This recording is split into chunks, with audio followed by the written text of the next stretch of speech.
figured it out. I am so sorry. I was lecturing away and I thought we were started. So Cookie, thank you so much for putting your comment in there, letting me know that I was talking to myself basically for 3 minutes. That would not have felt good on my nervous system at the end if I didn't know. So I really appreciate you putting the comment out there. Yeah. And sorry for anyone else who was wondering what was going on. Hopefully you stuck with me and that wasn't too unsettling for your system to think that you would come into a dark room all by yourself.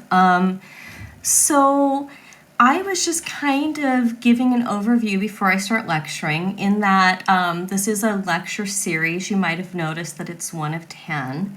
And what I've envisioning is a lecture series that's almost like a course where we get together the same time each week. If you can make it, I'll be here and hopefully the rest of you will too. And we can spend 45 minutes, an hour each week, building on our knowledge and just kind of slowly integrating lessons and learning about the nervous system. And they can be taken as standalone lessons, so don't worry if you miss a day. You're not going to come in the next week and feel completely lost. At the same time, it's just a really nice basis. They all kind of do build on each other a bit, so you're going to get more value from seeing all of them versus maybe 1 standalone, 2 standalone. And what I'm thinking is after we complete the 10 weeks, I will put it in as a course on Insight Timer. So you all can visit it and revisit the content and the exercises anytime you choose. So if there are any questions about that, feel free to jump in and I'll answer questions at the end. But in the interest of time, and since I was inadvertently late, we're going to jump right into the lecture. So I'm respecting your time and day. Yeah, thank you. So I'm really excited to be here with you. And today, what we're going to be doing is exploring the foundational concept of orienting. So I'm not sure how many of you are familiar with orienting, but it's a really simple and profound practice that reconnects us to the present moment. It calms the mind and it restores balance in the nervous system. So by the end of today's session, you'll not only understand why orienting is so powerful, but you also get to experience it firsthand through guided practice. So let's begin by considering this. And I just want you to ask yourself, how often do you feel truly present during your day? How often do you feel truly present? When stress arises, we tend to become stuck in our thoughts, our physical discomfort, which pulls us out. Most of us spend between 1 and 0 in the present moment. That's so common. Right, even despite our best intentions. And there's no judgment around this, right? We're simply noticing where we are. And because when stress arises, we tend to get stuck in our thoughts, the physical discomfort, and we get so wrapped up in that it pulls us out of the present moment. So orienting is a really great antidote for this. And it's something that's quick and easy to practice. So it fits in well with a hectic lifestyle. So I'm just going to have you imagine that you're walking in a forest after a stressful day.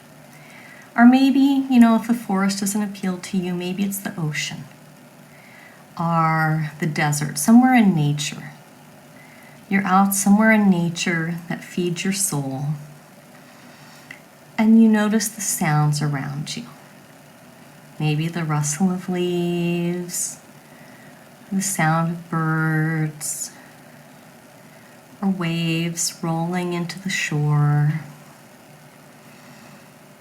Maybe you become aware of the light filtering down through the trees or the breeze on your face. And through our senses, these aspects of nature capture your attention and they create a sense of peace. It's important to be aware. I'm sure we've all experienced this at some time or other in our lives, right? And that's really significant because that is orienting. Yeah, it's just your nervous system. Yeah, tuning into the environment to remind itself that you're safe in this moment. So, our nervous system is designed to protect us. When we're calm, our ventral vagal pathway, which is part of the parasympathetic system, it supports social engagement and relaxation, and it helps us feel safe. And when we perceive a threat, our sympathetic system activates the fight or flight response, which is essential for handling immediate dangers. When stress becomes chronic or overwhelming, dorsal vagal system can kick in, leading to shutdown or immobilized states. So we hear about the fight, flight, or freeze, right? Dorsal vagal is connected to the freeze state. And by practicing orienting, which is simply noticing our surroundings, we send a clear signal to our nervous system that we're safe. And this gentle act can help shift us away from both hyperarousal and shutdown and gradually begin restoring balance and calm. So, for those of you who this is a brand new concept, let's take a deeper look at the science behind it. I don't know about you, I always like to know why and how something works, right? So the concept of the orienting response has its roots in early experimental psychology and neurophysiology. In the mid-20th century, researchers like Ivan Pavlov and later, how do I say that? I'm going to do my best. Evgeny Sokolov began to observe that animals automatically direct their attention towards new or unexpected stimuli. And this automatic reflective response, which is often called the orienting reflex, serves a crucial evolutionary purpose. It helps the animal to quickly evaluate its environment for potential threats or opportunities. Sokolov's research, conducted in the 1960s, was especially influential. He showed that when an animal hears or sees something novel, its body responds by pausing its current activity to process that new input. And as I lecture on this and tell you all about it, I get in my mind's eye. Have you ever seen the prairie dogs, right? They show the prairie dogs and they put their head up and something catches their attention and they look and they pause, right? They're scanning for danger. And when there is no danger, their system notices that. Yeah, it's so smart. It notices, oh, there's no danger. And that noticing is parasympathetic automatically. So the orienting response, it's not simply a mental act. It involves physiological changes, such as slight adjustments in the heart rate and changes in the way sensory information is processed. These responses signal to the brain that something in the environment deserves attention. From a neurophysiological perspective, the process begins in the brainstem, where sensory information first arrives. So specialized pathways quickly relay details from our eyes and our ears and even our skin to the higher brain regions. And this rapid transmission allows us to detect even minor changes in our surroundings. So when your eyes register a shift in light or color, or when your ears pick up a subtle sound, your brain automatically prioritizes that information. The signal travels from the sensory receptors in the brainstem and then on to areas like the thalamus and the cortex, where it is integrated and interpreted. And this cascade not only primes you to respond if needed, it also helps to reset your internal state by confirming that in this moment, the environment is familiar and safe. So, from an evolutionary standpoint, the orienting response is a survival mechanism. In the wild animals that constantly face unpredictable challenges, when a sudden sound or movement is detected, the orienting, in my mind's eye, I keep seeing the prairie dogs do this. So the orienting allows an animal to quickly assess whether there is danger. And if the stimulus is harmless, the animal can relax and resume its activities. In contrast, if the stimulus indicates a threat, then the animal's better prepared to react. And this finely tuned process of detecting, evaluating, and then either engaging with or dismissing a stimulus is what has allowed countless species to survive and thrive. So, in humans, this reflex has been adapted to fit our complex environments. So although we no longer need to worry about the immediate physical threats like our ancestors did, the underlying mechanisms remain the same. Our brains still have the capacity to shift attention swiftly in response to new stimuli. The difference now is that our stress often comes from internal pressures, busy schedules, our persistent worries, rather than imminent physical danger. And that's when the practice of orienting becomes particularly valuable, because it leverages these ancient automatic processes to help you bring your focus back to the present moment.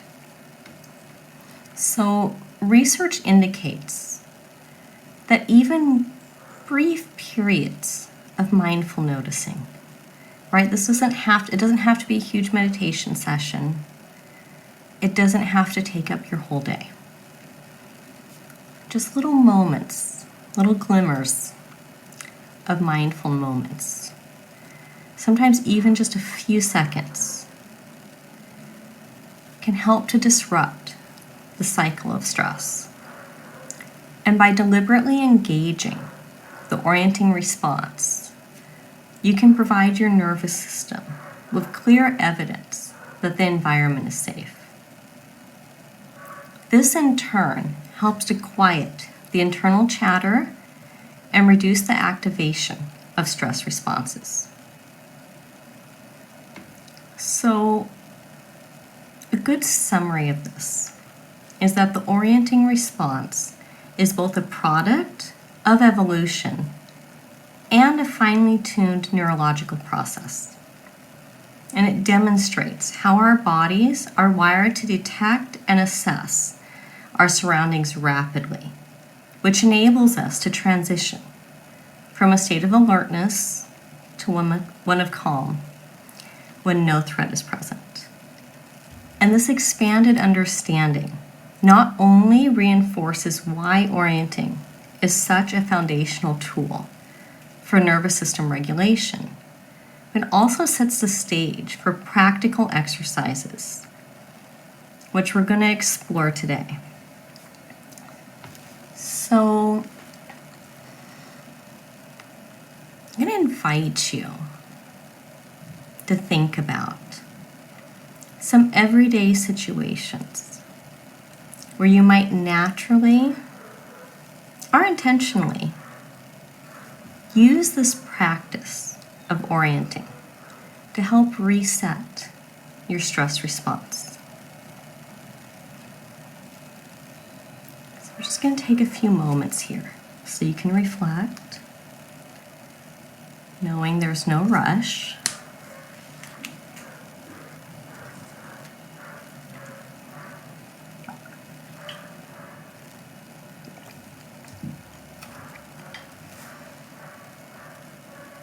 So you may have identified some areas yourself. It's probably going to look different for everyone. And I'm going to give you a few examples now, which can kind of help to illustrate how simple moments of sensory awareness can build up and make a huge difference as you go about your day-to-day life. Due to the pace of modern life, we often unknowingly overlook everyday opportunities to reconnect with the present. So let's begin by thinking of our morning routine. And just imagine that as you wake up, before jumping straight into your thoughts or checking your phone, instead, you take a moment to notice the gentle light filtering in through your window, maybe observing how the soft glow and the shifting shadows signal the start of a new day.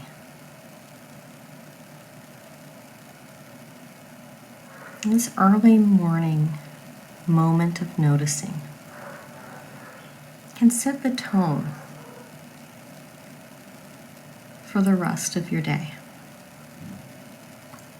Maybe even just take a moment to contemplate what would look and feel different in your life if your morning started like this. Notice what you feel in the body as you contemplate that.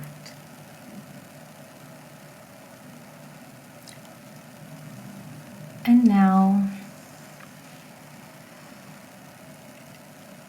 we're going to imagine that you're on your way to work. Perhaps you're commuting by bus or train. And instead of getting lost in the rush of the journey or worrying about the day ahead, you take a moment to simply observe the world around you. Noticing the patterns on your seat, the surface you're sitting on. This can be done in your car as well. You just want to make sure we're also paying attention to the road. Yeah. So noticing the surface you're resting on, any sounds around you, hum of conversation, the birds, the sounds of traffic along the road, or even just the rhythmic sway of the vehicle, that feeling of inertia as you move. These sensory details can serve as reminders that, despite the busy setting, there's an opportunity to pause and recalibrate.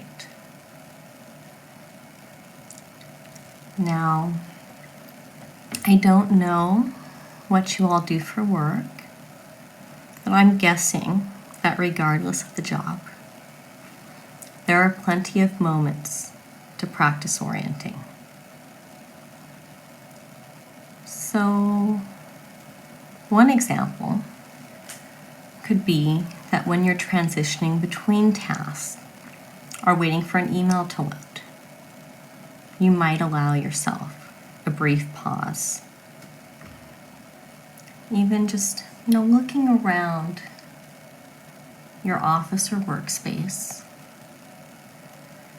noticing the color of the wall, the shape of the objects on your desk, maybe the sound of the clock ticking. And rather than letting your mind automatically jump to your next to-do, you can use this micro pause to simply observe your environment. And it's really important that this isn't about forcing a change. Not trying to actively change our state. Somatics is really about an acknowledgement of what is. So just taking that moment to check in and acknowledge what is present right now.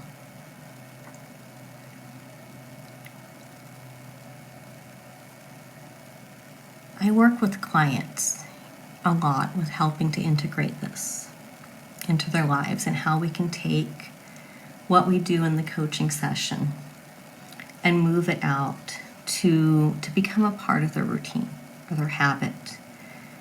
And I found that even crowded public spaces, we can still use orienting there and it can be helpful. So picture yourself standing in a busy grocery store.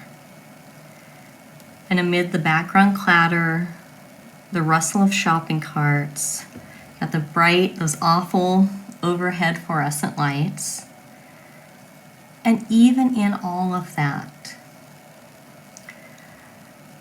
there might be a quiet space somewhere within you, waiting to be noticed.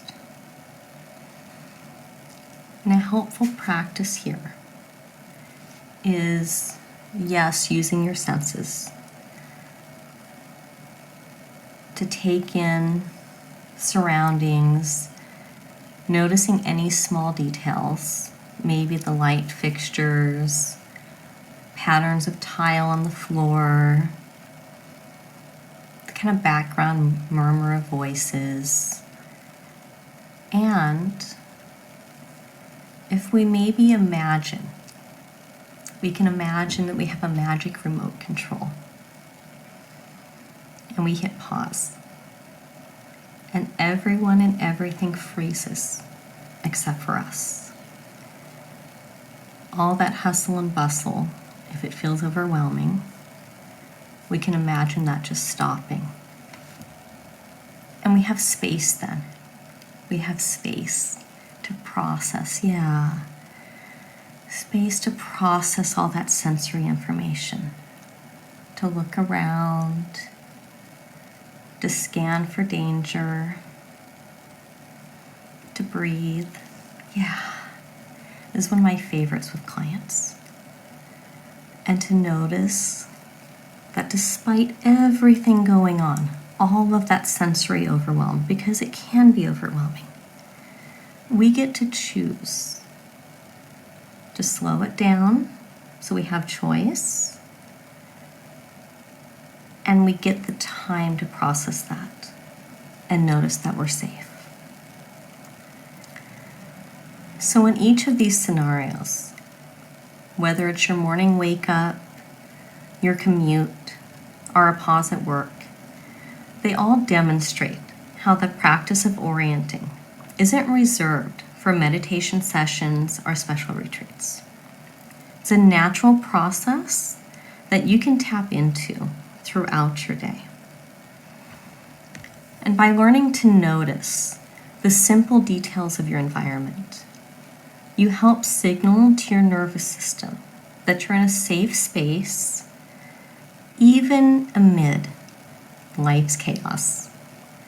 So these everyday examples, they're not about achieving some big dramatic transformation overnight. They're about cultivating a habit of noticing. Habits, the key to habits is they start small. They start really small and manageable, and they build into something big and powerful over time. So with practice, even small moments can contribute to a more balanced, resilient state of being. And as we continue, we're going to keep these scenarios in mind. And just notice if you begin to discover even more opportunities to orient in your daily life. So I really want you guys to get a chance to fully experience this. So we're going to transition into the guided exercise. And I'm going to invite you to find a comfortable position. You can be sitting, standing, lying down. It's whatever feels best for you. And just allow your shoulders to relax, your jaw to soften. And if they don't want to right now, that's also okay. You're not going to force anything. Just invite that to happen and notice the system's response. And let's begin by taking a few slow, relaxed breaths. Simply noticing the breath in the body. Notice the quality and the feel of it. Bringing awareness here without trying to change it in any way.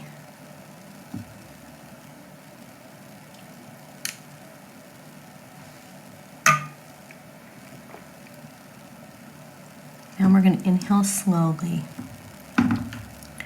for 4, 3, 2, 1. Hold. 2. Exhale. 5, 4, 3, 2, 1. So transitioning to a 4, 2, 6 breath. Inhale 4, hold for 2, exhale for 6. Just repeat this cycle a couple of times on your own count. Just noticing the effects of what happens as we play with the breath and what effects that might have, if any, on your mind and your body.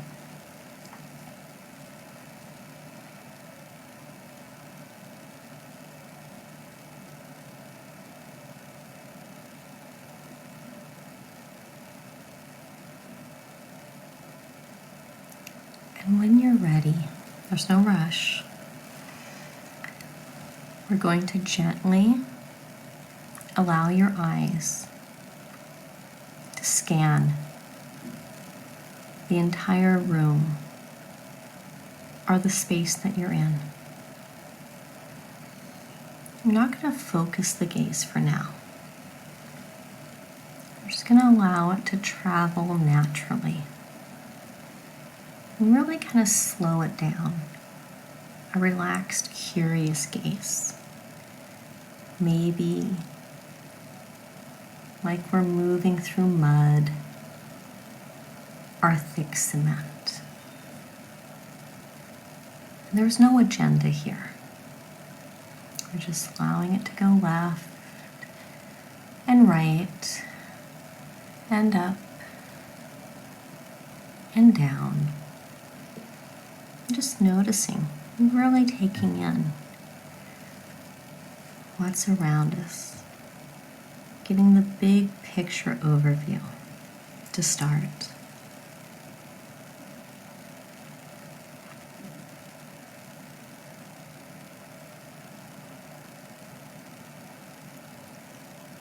And when you're ready, we're going to try looking closely at a particular area. So just see if there's a direction or a space that your gaze is naturally drawn to. And allow your gaze to rest there, wherever it feels drawn. Knowing there's no right or wrong. And just begin to notice subtle color gradients, textures on a surface, or the way light dances across a patterned fabric, or maybe the floor. Just take a moment to really observe the visual details of this area that your gaze was drawn to.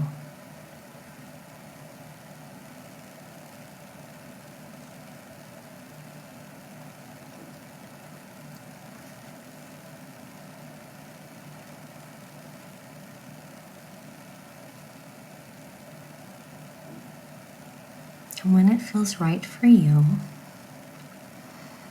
we're going to allow our awareness to move, to take in what you're hearing. So you can either continue to gaze at this focal area you've discovered, or if it feels better, you can let your eyes close and listen intently to each distinct sound that makes up your environment. You might hear my voice, other people in the dwelling you're in, maybe birds or traffic, or kids out playing, whatever it is. Just notice the quality of these sounds, their rhythm, their volume, their tone, and allow them to draw you fully into the present moment.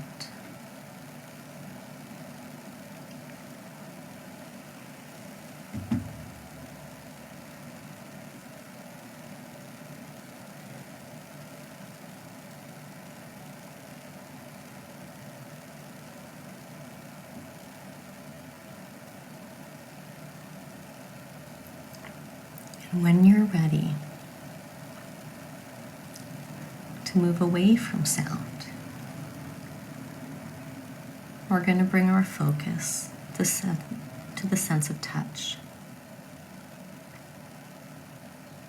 So just notice how your clothing feels against your skin, the temperature of the air, the texture of the surface you're resting on, or the floor beneath your feet. Simply experience these sensations. The coolness, the warmth, the smoothness, the roughness, without trying to change anything. If there are any scents in the air around you, maybe take a slow breath in and register that aroma, whatever it might be, even if it's subtle.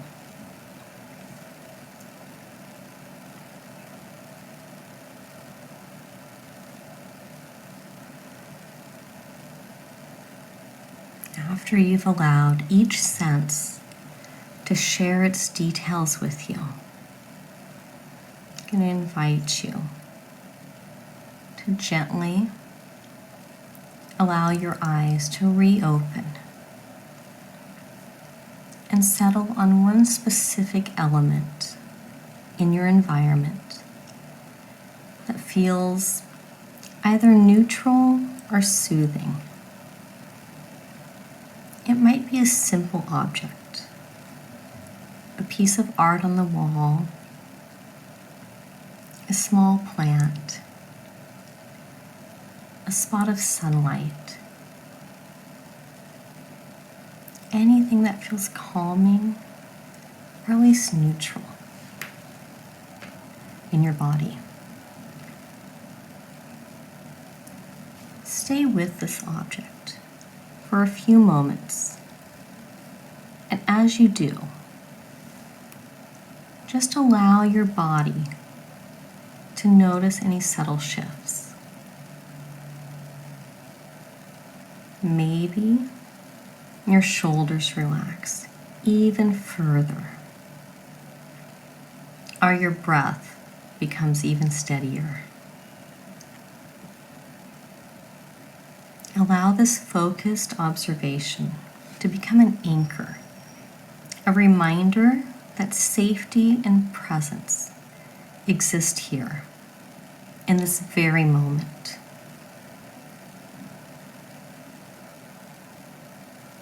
Just allow yourself a few quiet moments.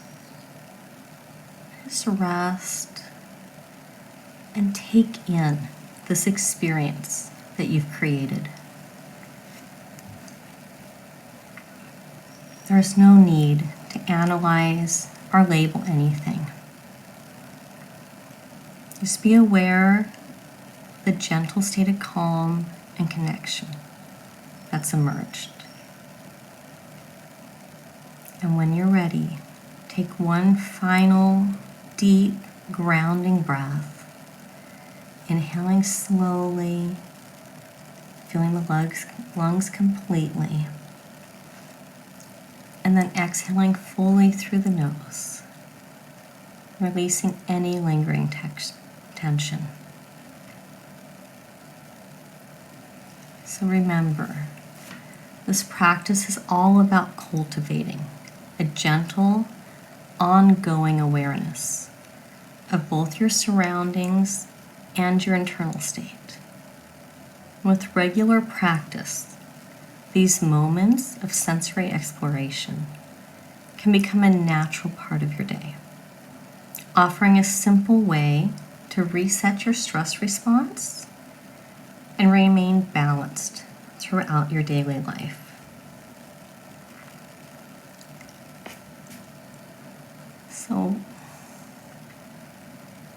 I often get a lot of clients who, after practicing orienting, notice that they tell me their minds tend to wander, or that it feels challenging to fully engage with their surroundings.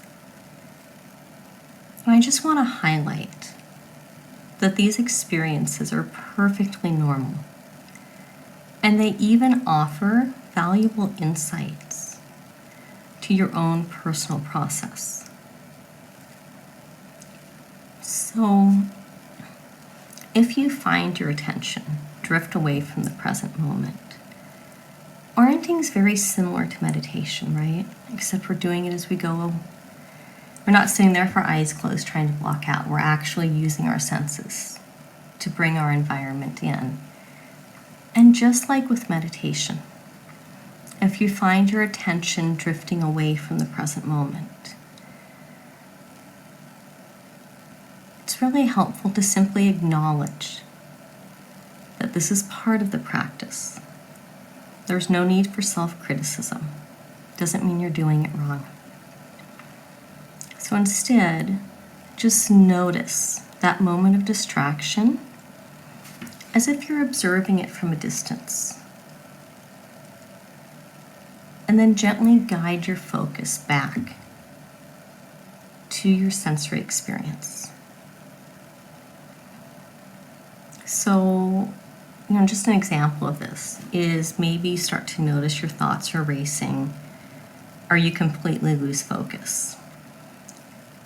Simply noticing and then returning to observe colors, shapes, sounds, our textures in your immediate environment is a wonderful way of just getting back on track.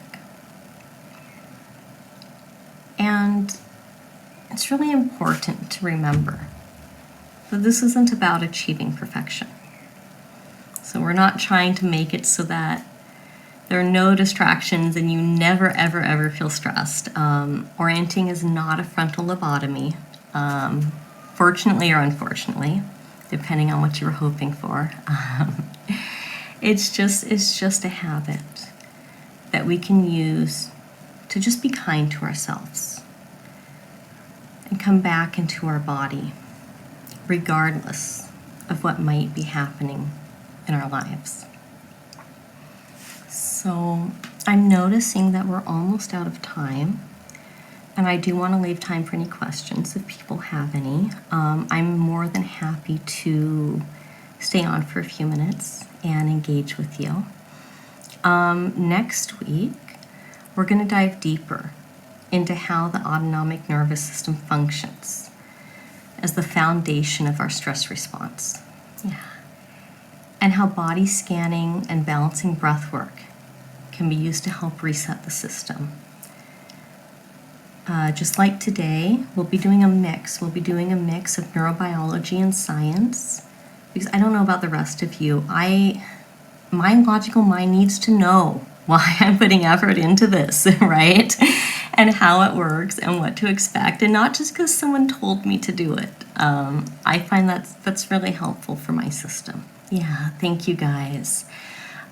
So we're going to go into questions, and if you have to go, I completely understand. Between now and next week, I really encourage you to practice orienting. Whenever you notice, touch in and just notice, am I tight? Are my thoughts like racing? Is there a feeling of speed, right? Those are all signs that we might be going into overwhelm or stress. And that can be a cue. That can be a cue to shift into orienting and just reconnect with yourself and the environment. And it'll be just interesting to hear from you, whoever comes next week, what changes, if any, you notice between now and then. So thank you so much, everyone who joined me here today. Yeah, thank you. I really love doing these sessions and interacting with all of you. And I'm more than happy to answer any questions you might have. Cookie, I see a while ago you put in something about Pavlov's dog. And 100%, that's definitely like an instinctual response, right? And that experiment was really great, really good at showing us that, hey, we have these habitual responses in the body, and we can work with them and modulate them. Yeah, if we figure out, if we get the manual on our nervous system, right, and our biology, we can use that. We can use that to our advantage. So even though it wasn't an orienting response specifically that they used in that experiment, that is a wonderful, very accessible way that people can understand about habitual responses in the nervous system and how we can use that to our advantage to access parasympathetic and bring in calm. Yeah, thank you guys. I'm so glad that this is resonating with you. And there's no pressure at all. You guys don't have to say or ask anything. But if you want to, I just want to let you know that I'm happy to stay on for another minute or two and clean up anything that feels incomplete. I also have it in Insight Timer where you can message me. So if anyone doesn't want to put anything in the chat, oh, yay, I'm so glad, Cookie. I'm glad that I work with quite a few clients, ADHD, autism spectrum. I do a lot of neurodiversity work and somatic work has been very helpful for many of them. Yeah, and what I love about somatic work is nothing's wrong, right? We're looking at what your individual system needs. Yeah, it's not about being right or wrong, and it's not about having to be like anyone else. It's about noticing what your system does well with. And how can we use that information, right? How can we use that information to get what we want and what we need? Yeah, thank you guys so much. I really appreciate all the hearts coming in. I love sharing this, and it's really helpful for me to know when content resonates with you, so that I can keep putting out stuff that you want to hear, right? Because there's a lot of information out there, and I want to make sure I'm adding value versus just contributing to noise. So thank you guys. I appreciate it. Yeah.